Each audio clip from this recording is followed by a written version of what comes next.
Ya, berjumpa kembali dalam acara Kalam. Nah, sebelum kita bersama memulai Kalam kita pada saat ini, mari kita bersama berdoa, saudara-saudara. Kami bersuka cita, kami bersyukur untuk setiap anugerah pemeliharaan Tuhan yang Tuhan sediakan bagi setiap kami. Kami percaya di tengah situasi dan kondisi apapun yang saat ini sedang terjadi, Tuhan bersama dengan kami, dan kami ingin bersama-sama untuk kami bisa semakin mendalami firman Tuhan. Kami semakin mengerti arti pentingnya sebuah persahabatan yang Engkau tawarkan untuk kami. Engkau adalah Allah yang bersahabat, Allah yang senantiasa membuka persahabatan bagi setiap kami, sehingga kami tidak berjalan sendirian. Ini kami ya Tuhan, anak-anak Tuhan. Kami siap untuk membuka diri kami, dikuatkan, dihibur, dan diteguhkan oleh firman Tuhan yang akan kami dengarkan bersama. Di dalam nama Bapa, Anak, dan Roh Kudus kami bersama berdoa. Amin. Ya, saudara-saudara, tema yang akan kita gumulkan pada saat ini adalah berjalan bersama sahabat. Mengapa saya memilih tema ini? Tema ini adalah hasil pergumulan saya, hasil refleksi saya. Ketika saya mengenang masa-masa lalu, saya ingat ada banyak orang yang datang dan pergi. Dan di antara banyaknya orang, ada 1-2 orang yang kemudian menjadi sahabat dekat saya. Itu pun kemudian hanya berlangsung beberapa tahun, lalu kemudian setelah pindah ke kota yang lain, hadir lagi seorang sahabat yang baru. Nah, ibu bapak dan saudara-saudari sekalian pasti punya sahabat dong. Nah, apakah ada yang sahabatnya awet dari masa kecil? Ada yang dari SD sampai hari ini masih bersahabat? Kalau ada, jangan lupa tuliskan pengalaman persahabatannya di komen di bawah ini, dan suka dukanya menjalin persahabatan. Atau ada juga yang sahabatnya selalu berganti-ganti tiap kali pindah ke kota. Tiap pindah ke kota yang lain, ada sahabat baru yang Tuhan izinkan untuk mewarnai kehidupan kita. Apakah ada yang seperti itu juga? Nah, kalau saya nih Bapak Ibu, saya pernah punya sahabat dari masa kecil, yaitu dari masa SD hingga SMA. Lalu kemudian SMA karena harus berpisah, karena studi kami di kota yang berbeda, akhirnya saya memulai untuk menjalin persahabatan dengan yang lain juga. Dan ternyata tidak semua teman itu bisa kita katakan sahabat loh. Sahabat itu justru orang-orang yang mau bersama-sama dengan kita. Nah, disinilah kemudian muncul kegelisahan saya. Karena apa? Saat ini makna persahabatan itu menurun. Orang dengan mudah sekali berkata bahwa, oh kamu sahabatku, oh dia sahabatku. Padahal apakah memang dia itu sahabat kita? Atau seringkali mulut kita mudah mengucapkan bahwa dia adalah sahabat kita. Kamu adalah sahabatku. Tetapi apakah memang benar dia sahabat kita? Atau dia hanya sebatas teman biasa yang mewarnai kehidupan kita tetapi tidak sedalam seorang yang kita katakan sahabat? Makna persahabatan ini menurun karena seringkali orang berkata bahwa engkau sahabatku itu hanya karena sebatas baru kenal, lalu kemudian merasa cocok, merasa dia asik orangnya, dia itu orangnya enak kalau diajak main-main, dia itu enak kalau diajak nongkrong. Atau kita berkata dia sahabat karena dia selalu ada, dia siap membantu kita kapanpun kita butuhkan. Nah, ini persahabatan atau ini memanfaatkan? Atau kita merasa, oh dia kompak denganku, dia selalu setuju dengan ide-ideku, dia selalu setuju dengan gagasanku, dia tidak pernah menolak gagasanku, berarti dia sahabatku. Apakah persahabatan hanya sebatas seperti itu? Kalau persahabatan hanya seperti itu, betapa kecilnya makna persahabatan itu, betapa sempitnya makna persahabatan itu. Nah, saya ingin mengajak kita melihat salah satu pandangan dari seorang filsuf yang bernama Aristoteles. Aristoteles mengelompokkan bahwa 3 alasan orang menjalin persahabatan. Yang pertama itu kenikmatan, yang kedua itu kegunaan, dan yang ketiga itu adalah keutamaan, nilai hidup. Bedanya apa saja? Kita lihat yang pertama dulu ya, yang kenikmatan. Orang yang menjalin persahabatan hanya sebatas kenikmatan belaka, maka ketika dia menjalin persahabatan, yang dia cari hanyalah asiknya saja. Yang dia cari hanyalah seru-seruannya saja. Yang dia cari adalah seseorang ini bisa membuat aku merasa senang. Kalau dia tidak bisa membuat aku merasa senang, dia tidak bisa membuat aku merasa asik, maka dia bukan sahabatku.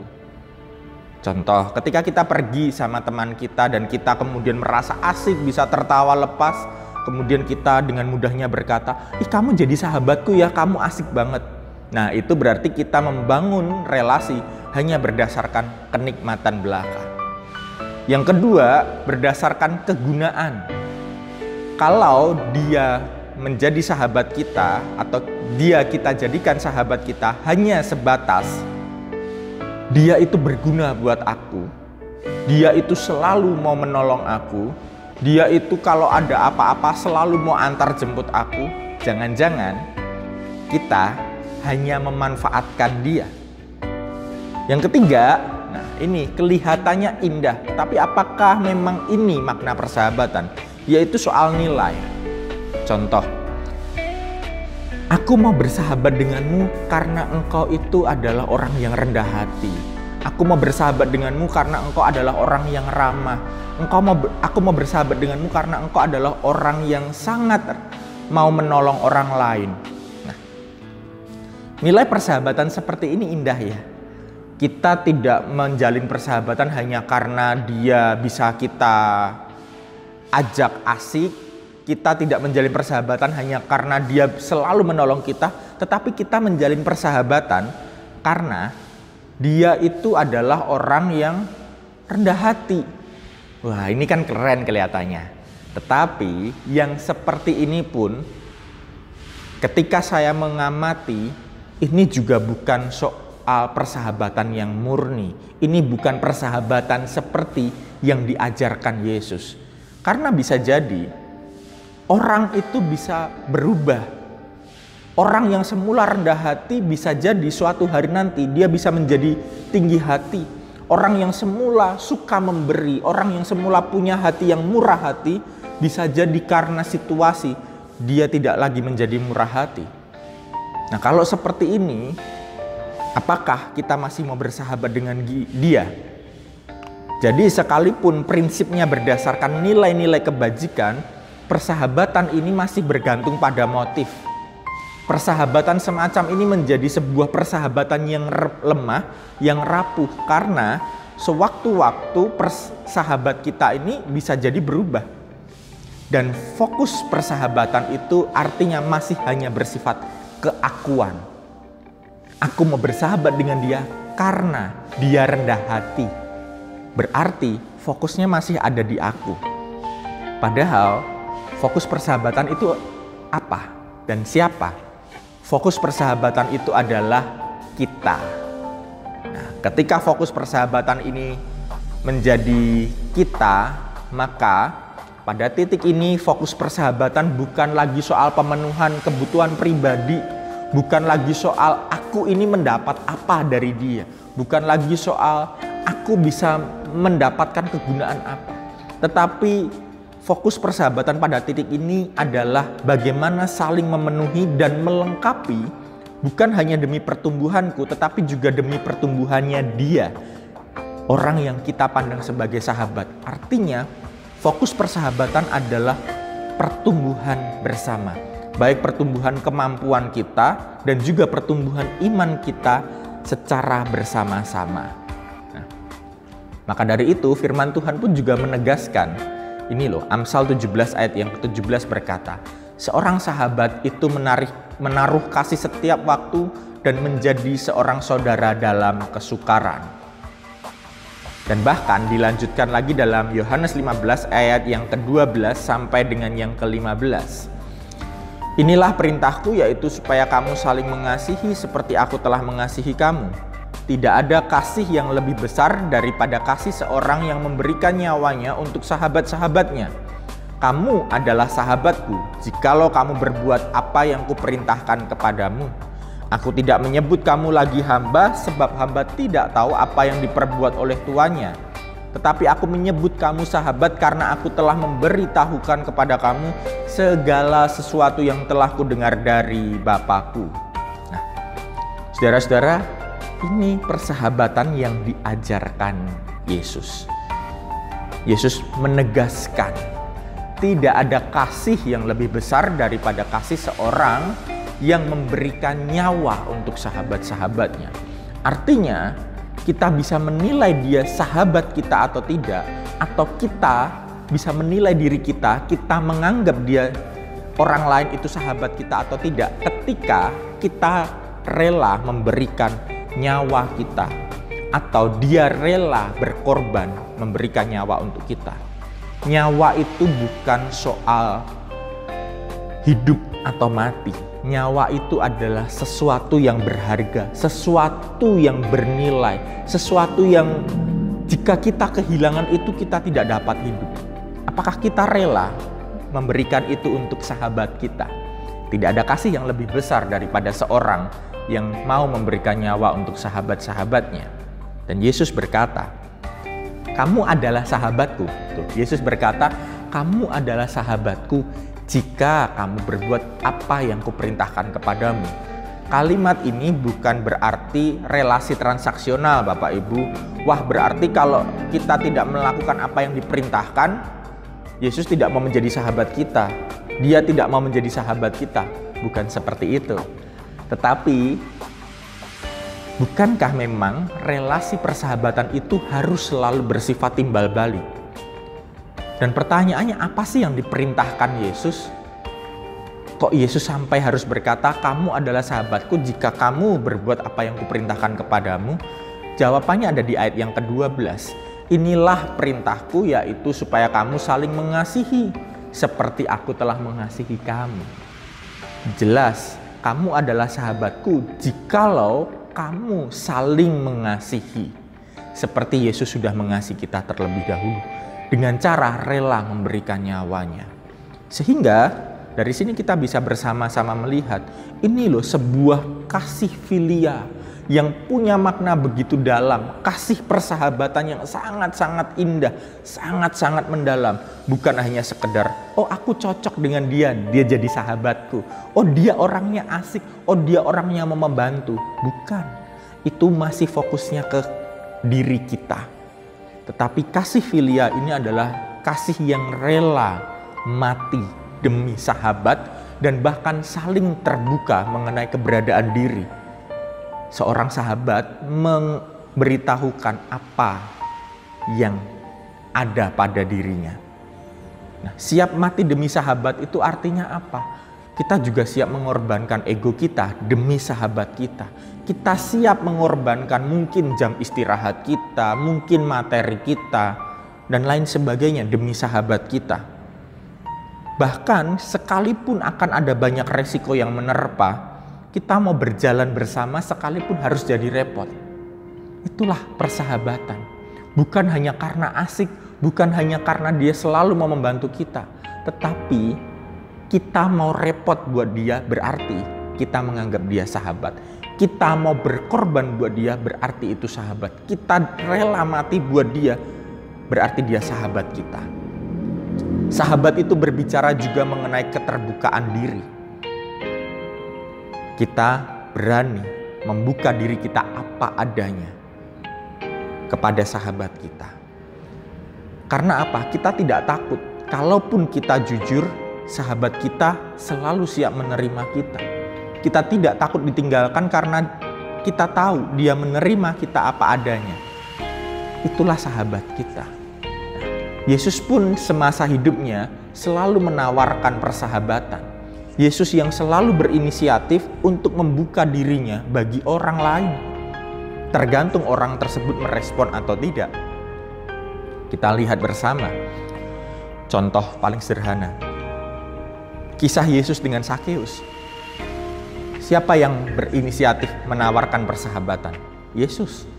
Sakeus tidak berani menawarkan persahabatan. Karena apa? Dia sadar diri. Aku itu orang yang dipandang berdosa. Aku itu orang yang dijauhin masyarakat. Aku itu dalam tanda kutip sampah masyarakat. Yesuslah yang pertama kali menghampiri. Apakah kemudian Yesus menjadi repot? Jelas repot, karena setelah Yesus menawarkan persahabatan dengan Sakeus, pasti Yesus akan dihujat banyak orang. Yesus akan dinyinyirin banyak orang. Yesus akan dicemooh banyak orang. Tetapi itulah kasih filia. Yesus rela mati demi Sakeus. Yesus rela mati demi sahabat-sahabatnya. Mati dalam hal nama baik. Mati dalam hal menanggung tekanan. Karena setelah itu pasti Yesus akan mendapat image yang buruk. Tetapi inilah yang bisa kita lihat. Nah, dari sini kita mau melihat bersama bahwa seorang sahabat itu adalah orang yang selalu membuka tangannya untuk kita dalam keadaan dan kondisi apapun, bahkan mau repot untuk kita. Artinya, sahabat itu bukan orang yang berdiri di depan, bukan juga orang yang berdiri di belakang hanya untuk mendorong kita. Tetapi sahabat adalah orang yang berdiri di samping kita. Dia selalu siap di sebelah kita untuk berjalan di sebelah kita. Dia tidak di depan dan meninggalkan kita. Dia tidak di belakang untuk hanya sekedar mendorong, tetapi di samping untuk menggandeng tangan kita, berjalan bersama kita. Ketika kita menempuh jalan yang berbatu, jalannya dia pun berbatu. Ketika kita menempuh jalan yang menanjak, jalan dia pun ikut menanjak. Ketika jalan kita nyaman dan menyenangkan, dia pun ikut bahagia bersama dengan kita. Karena dia berjalan bersama kita dan kita berjalan bersama dia. Artinya persahabatan itu harus, ini wajib hukumnya, harus dibangun atas dasar relasi yang didasarkan pada subjek sang penerima cinta. Relasi kita bukan didasarkan pada aku, tetapi dia. Dia adalah sasaran cinta kita. Sahabat kita adalah sasaran kasih kita. Cinta itu diarahkan untuk sang sahabat kita. Nah, akhirnya, seorang sahabat itu adalah seorang yang mampu mengajak kita melihat realita. Realita kenyataan hidup, sepahit apapun, seberat apapun. Sahabat kita bukan menina bobokkan kita, tetapi seorang yang mampu mengajak kita, ini loh keadaannya sekarang seperti ini. Dan bahkan seorang sahabat selalu mau berdiskusi bersama dengan kita, berpikir bersama dengan kita, bukan hanya mendengar belaka. Karena kalau hanya mendengar itu mudah, tetapi berpikir bersama, mencari jalan keluar bersama, berkorban untuk kita sekalipun dia harus repot. Dan bahkan mau berproses bersama, melangkah untuk keluar dari sebuah permasalahan. Itulah sahabat. Dan semua proses ini dibangun atas dasar kejujuran cinta. Yesus pun juga demikian. Yesus selalu membangun relasinya berdasarkan kejujuran cintanya. Yesus tidak pernah menutup-nutupi realita. Yesus selalu mengajak orang melihat realita, berdiskusi bersama, dan kemudian berproses menapaki hidup bersama dengan dirinya. Nah, jadi setelah kita mendengar ini, ingat kembali sahabat-sahabat kita, dan jangan lupa setelah selesai menonton kalam ini, merenungkan kalam ini, coba lihat handphone kita dan cari sahabat kita, kontaklah dia atau telepon dia, ngobrollah dengan dia. Karena dialah yang menemani hidup kita dan mewarnai hidup kita. Cobalah kontak dia. Mungkin sudah lama kita tidak mendengar suaranya, mungkin sudah lama kita tidak berbincang-bincang. Jalinlah relasi kembali, bangunlah persahabatan itu, dan rawatlah persahabatan itu dengan cinta. Mari kita bersama berdoa. Setiap sahabat yang Tuhan hadirkan bagi kami sangat mensyukurinya dan kami sungguh rindu untuk merawat persahabatan kami. Karena kami percaya, melalui kehadiran sahabat kami merasakan cinta kasih Tuhan menemani perjalanan hidup kami. Melalui kehadiran sahabat kami tidak merasa sendirian. Melalui sahabat kami pun dikuatkan. Ajar kami Tuhan untuk kami membangun persahabatan dengan dasar kejujuran cinta, dengan dasar keterbukaan, dan dengan dasar membuka diri kami apa adanya. Dan kami percaya bila memang Dia sahabat kami, maka Dia akan menerima kami apa adanya. Bersyukur Tuhan untuk seorang sahabat yang Tuhan hadirkan di dalam hidup kami, dan kami merawat persahabatan kami dengan cinta kasih Tuhan. Di dalam nama Bapa, Anak, dan Roh Kudus, kami bersama berdoa. Amin. Sampai jumpa dan selamat menghubungi sahabat kita, selamat berkangen-kangenan. Tuhan memberkati.